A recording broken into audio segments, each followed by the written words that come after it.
निगाहें India news, हर खबर पर पैनी नजर। दहेज लोभियों ने अपने ही बहू को जलाकर मारने का प्रयास किया और सिंदूर पिलाकर जान से मारने की कोशिश की। निगाहें इंडिया न्यूज पर आपका स्वागत है। खबर यूपी के आजमगढ़ से है।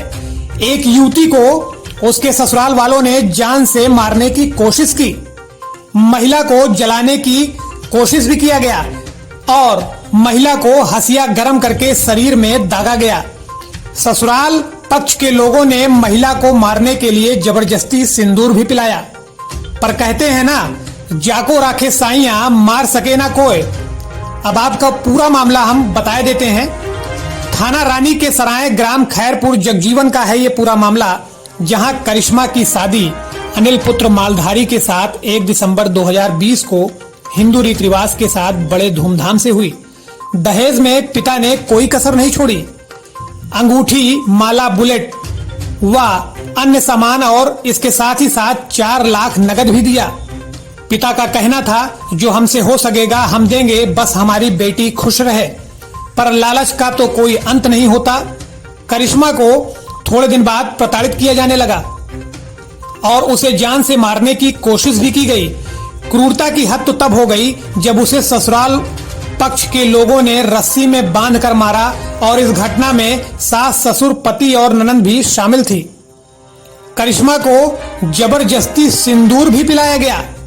हालत नाजुक होने पर करिश्मा को अस्पताल ले जाया गया।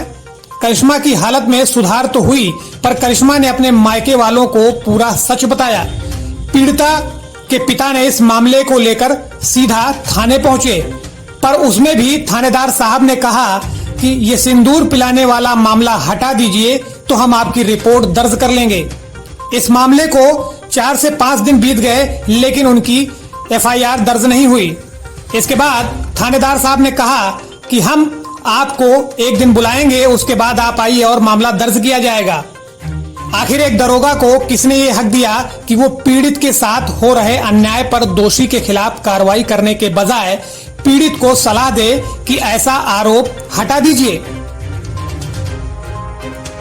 योगी सरकार का मिशन शक्ति मॉडल महिलाओं की सुरक्षा को लेकर यूपी में चलाया गया और ये सख्त निर्देश दिए गए हैं कि महिला के साथ अन्याय ना हो, उसके लिए मिशन शक्ति भी बनाया गया। अगर पीड़ित पक्ष का आरोप गलत है तो फिर ये जांच का विषय है। मेडिकल परीक्षण से ये साफ हो जाएगा कि आरोप सच है या नहीं। वहीं कुछ दिन बाद बीतने के बाद दरोगा जी ने एफआईआर तो दर्ज कर ली है, लेकिन अभी भी इतने दिन बीत जाने के बाद कोई कार्रवाई नहीं दिखाई दी और न ही ससुराल पक्ष के किसी को भी बुला करके थाने पे पूछताछ किया गया है। मेडिकल परीक्षण से ये साफ हो जाएगा कि आरोप सच है या नहीं, और ये जांच का विषय भी है। सच और झूठ फैसला अदालत करती है। और आपको बता दें कि पीड़ित की एफआईआर तो लिखी गई है, पर अभी तक उस पर कोई कार्रवाई नहीं हुई। योगी जी का मिशन शक्ति योजना मॉडल पूरे तरह से फेल दिख रहा है आजमगढ़ में। पीड़ित पक्ष अभी भी इंसाफ के लिए भटक रहा है और पीड़ित महिला का अभी भी इलाज चल रहा है। आखिर वो जख्म न जाने कब भरेगा और दरोगा जी कब उस पर मेहरबान होकर के अपना चाबुक कानून के शिकंजे के तहत चलाएंगे।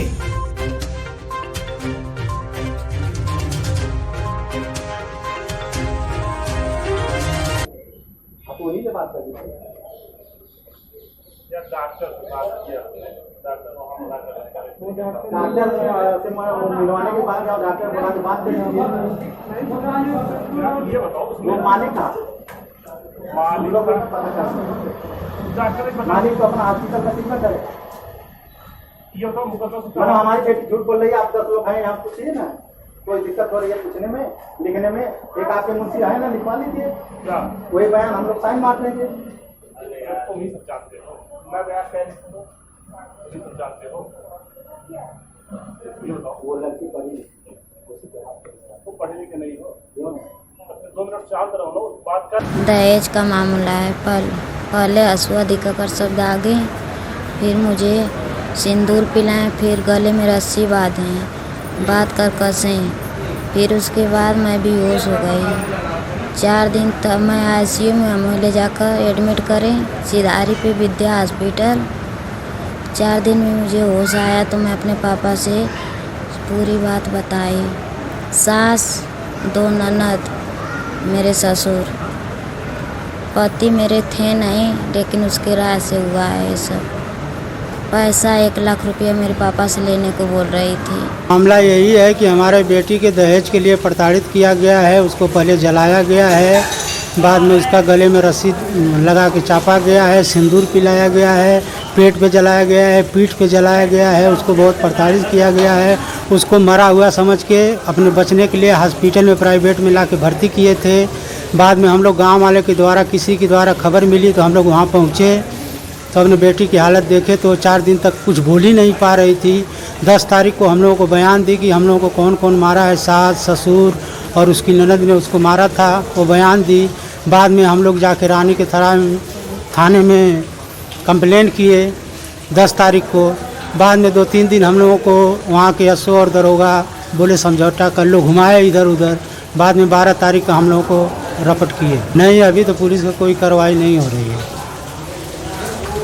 हम लोग दरोगा के पास फ़ोन किए थे तो वो बोले कि कल आप ये एक्सरे करा लो। बाद में हम लोग जो है हम लोग दहेज मांग रहे थे,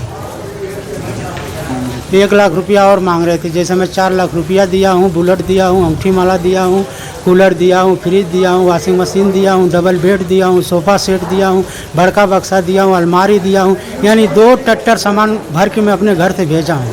उसकी सास बोल रही थी कि हमको कुछ नहीं दिए हैं, दलिद्र हैं, भिखारी हैं, भिखमंगे हैं, ये हैं वो है, यही सब बोल रहे हैं। संवाददाता कमलेश कुमार की रिपोर्ट, निगाहें इंडिया न्यूज के लिए आजमगढ़।